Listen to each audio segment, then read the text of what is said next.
আজ আমি গল্প শোনাবো আমার এই ছোট্ট ক্যাফের।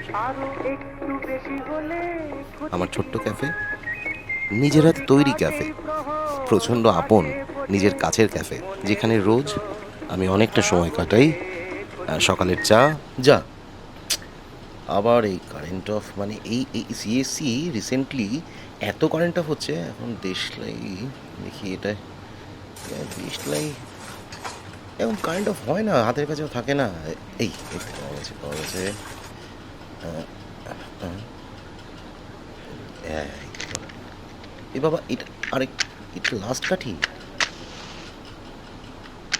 ঝুলেছে।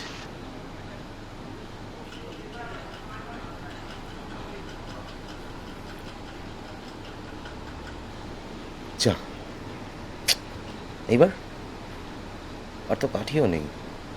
কি করব বলুন, আমার গল্প বোধহয় আপনাদের শুনতে দেবে না। তো বেশ, অন্ধকার নিয়ে একটু কথা হোক।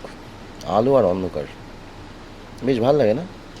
আচ্ছা, কখনো খেয়াল করেছেন, মানে এই অন্ধকারের মধ্যে আমরা আস্তে আস্তে দূরের শব্দগুলো বেশি শুনতে পাই।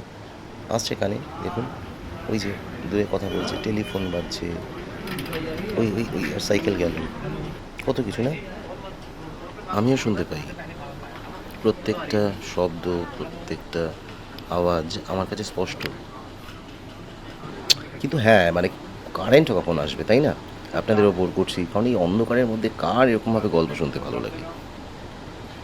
অন্ধকার, এই এই তো চলে এসছে। এই যেটা বলছিলাম সেটা হচ্ছে, এই হচ্ছে আমার ক্যাফে। আমি এখানটা প্রচণ্ডভাবে এনজয় করি সকাল থেকে। আমার রং বেরঙের ক্যাফে, আমার নিজের ক্যাফে, আমার ছানাপোনারা আর আমি।